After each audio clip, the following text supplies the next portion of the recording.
ये संशय कैसे हटेगा? भगवान की कथा से, और कोई साधन नहीं है। इसलिए कहा कि गुरुदेव संशयोयम महान ब्रह्मंदारागार सुतादिषु। गुरुदेव इस मेरे महान संशय को मिटा दीजिए। ध्यान देना, अब सुखदेव जी को कथा सुनाने लगे और क्या बताए, जरा भागवत जी की कठिनता सुन लो। हरि कहत कठिन समुझत कठिन। पंचम स्कंध में व्यास जी महाराज ने गद्य का प्रयोग किया, बहुत गद्य लिखे हैं। 2-2, 3-3 पेज में कामा नहीं लगाए, एक सांस में बोलना है, ये प्रमाण है। गाना गाने से नहीं होगा, इसलिए कहा है विद्यावताम भागवते परीक्षा। विद्वानों का परीक्षा भागवत जी की कथा से लिया जाता है। कैसे? ये पढ़ना कठिन हो जाता है, अर्थ करना समझाना भगवान की कृपा है, लेकिन बाजा में इसको पढ़ देना एक बार में साथ में, ये भी भगवान की कृपा नहीं। पढ़ी नहीं पाओगे, किताब रखी पढ़ के देख लेना। BA, MA, PhD, DPhil, MPhil जो भी किए हो पढ़ के देख लेना। और एक बात और है, एक एक अक्षर धीरे धीरे पढ़ना अलग बात है। ब्रज में कहते हैं वेद के पढ़ैया को ढैया शेर अन्न थोरो है। वेद मंत्र पढ़ने वाले को 2.5 शेर भोजन करे तब वो कम है। वेद मंत्र जो आज बोला जा रहा है, सब थोड़ी वेद मंत्र बोल सकते हैं ना, उसका नियम है। एक सांस में कहां से कहां तक बोलना है, कहां रुकना है, तब वो माना जाएगा। देखो यहाँ सुखदेव जी महाराज बोल रहे हैं, गद्य में लिखे सब। कहा राजन, बाढ़ मुक्तम भगवत उत्तम श्लोकस्य श्रीमच्चरणार बिंद मकरंदरस आवेशित चेतसो भागवत परम हंस दयित कथाम किंच दंतराय विहताम स्वाम शिवतमाम पदवीम न प्रायण हिनवंत। एक सांस में इसको बोलना चाहिए। राजन, आपने जो कहा कि घर में परिवार में आदमी जब फंस जाता है तो भगवान का भजन नहीं कर पाता है, तो भगवान की प्राप्ति कैसे हो पाएगी? तो बाढ़ मुक्तम भगवत उत्तम श्लोकस्य श्रीमच्चरणार बिंद मकरंद रस आवेशित चेतसो भागवत परम हंस दयित कथाम किंच दंतराय विहिताम स्वाम शिवतमाम पदवीम न प्रायेण हिनवंति। हे परीक्षित, जिसका मन भगवान के पाद पद्मों का मकरंद रस का रसपान एक बार कर लिया है, वो जो परम कल्याण का साधन है भगवान की परम पावन कथा, जिसका चस्का उसको एक बार लग गया है, वो चाहे जितनी भी बड़ी विपत्ति आ जाए फिर वो भगवान की कथा नहीं छोड़ पाता है। और जब वो भगवान की कथा नहीं छोड़ता है तो भगवान की कथा उसको बचा लेती है और उसी के माध्यम से भगवान की प्राप्ति कर लेता है। तो प्रियव्रत कहते हैं यरि वावह राजंस राजपुत्र प्रियव्रत परम भागवतो। महाराज मनु के ज्येष्ठ पुत्र जो प्रियव्रत हैं, ये परम भागवत हैं, भगवान के बड़े भक्त हैं। और नारदस्य चरणोपसेवयान जसा वगत परमार्थ सतत्व ब्रह्म सत्रेण दीक्षिष्यमाणो। कहा नारद जी के चरणों की पूजा किया कौन? प्रियव्रत महाराज। और उनसे ब्रह्म सत्रेण दीक्षिष्यमाणो वनितल परिपालनायामनाथ प्रवर गुण गणई कांत भाजन तया स्वपित्रोपा मंत्रितो भगवती वासुदेव एवं व्यवधान समाधि योगेन। कहा नारद जी से मंत्र दीक्षा लिया कि हमको ऐसे मंत्र दीक्षा दे दीजिए कि मैं नैष्ठिक ब्रह्मचर्य का पालन करूं और समाधि योग के द्वारा मैं परमात्मा की प्राप्ति कर लूं। और इनके पिताजी ने कहा बेटा तेरे अंदर बड़ा सद्गुण है, तो गृहस्थ आश्रम में चला जा, विवाह कर ले, पत्नी के साथ रह और बच्चे पैदा करो, संसार को बढ़ाओ। लेकिन इन्होंने मन में सोचा कि स्वपित्रोपा मंत्रितो भगवती वासुदेव एवा व्याभवधरान समाधि योगेन समावेशित सकल कारक क्रियाकलापो नैवाभ्यनंदत यद्यपि तत्प्रत्यानतव्यम तदधिकरण आत्मनोस्मस्मादासोपि परभवनमीक्षमाणः। यद्यपि पिताजी ने सही आदेश दिया कि तुम्हारे अंदर बड़ा गुण है, अच्छे हो, गृहस्थ आश्रम में चले जाओ, लेकिन सोचा प्रियव्रत जी ने कि अगर मैं गृहस्थ आश्रम में चला जाऊंगा तो पत्नी में फंस जाऊंगा, बच्चे हो जाएंगे उनमें फंस जाऊंगा, भगवान का भजन छूट जाएगा।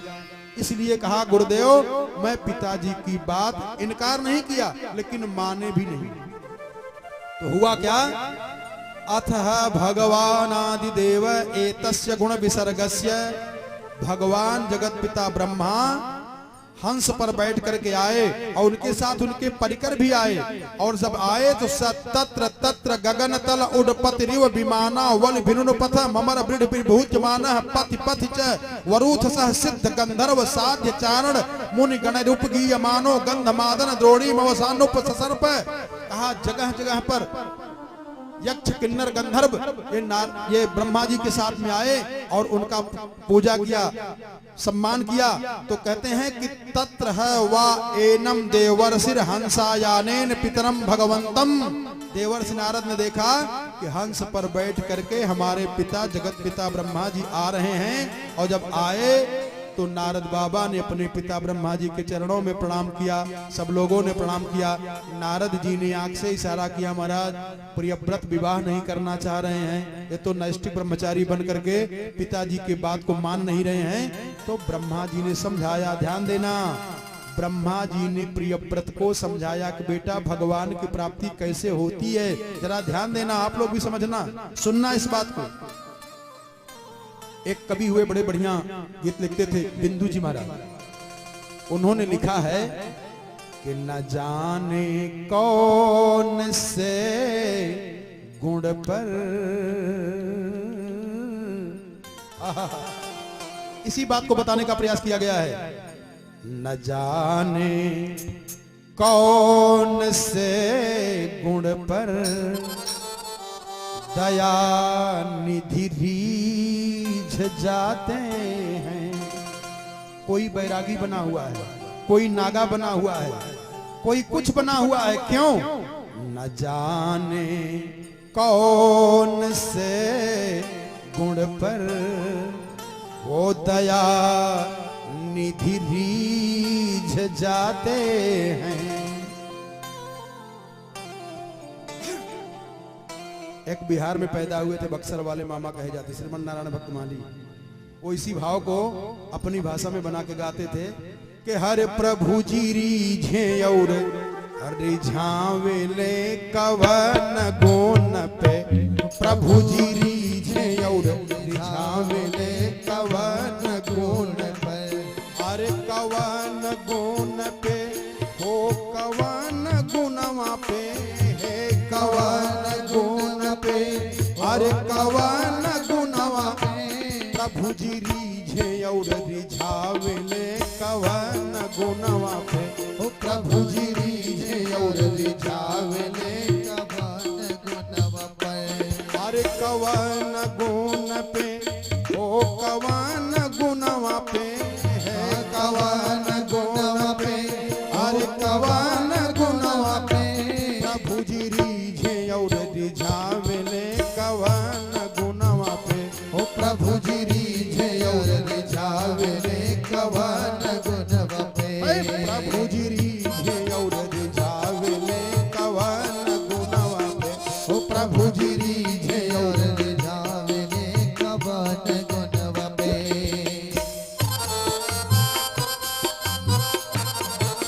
भगवान कैसे खुश होते हैं?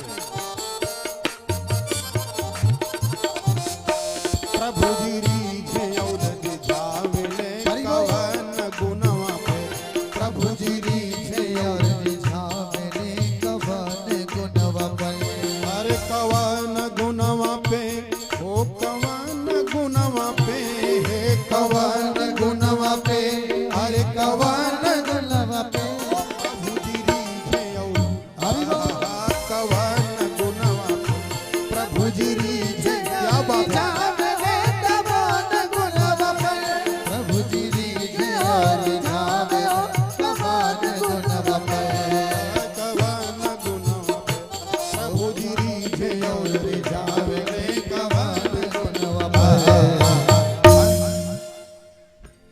न जाने कौन से गुण पर ओ दया निधि रीझ जाते हैं।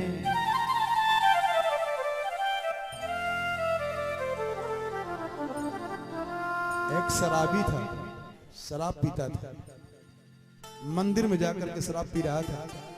किसी ने कहा यार पागल हो गए, मंदिर में बैठ के शराब पी रहे हो। उसने अपने मस्तक पर थक्का मारा कि भगवान कहां नहीं है, मैं कहां पीऊं कि जहां भगवान ना हो। क्या व्यापक भगवान के रूप का ध्यान किया है वो, कहां नहीं है भगवान।